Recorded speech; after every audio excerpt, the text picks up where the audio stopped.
Hello, everyone. Today, I'm going to guide you through the simple and easy process on how to get Discord AI image generator.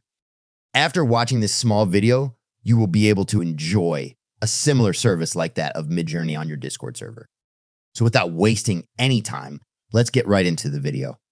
So basically, the first thing that you need to do is log into your Discord account. After that, go to this page. So here you can see all the details about the bot.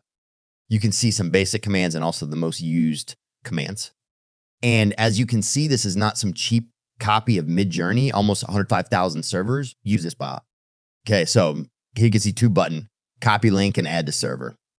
You can either copy the link to share it with your friends, or you can simply click on add to server to add this bot to your server.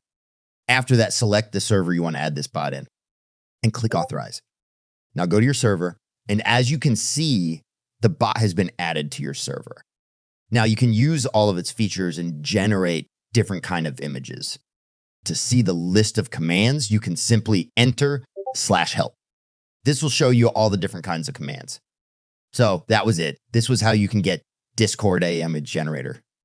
If you found this video informative, then hit the thumbs up and subscribe for future videos.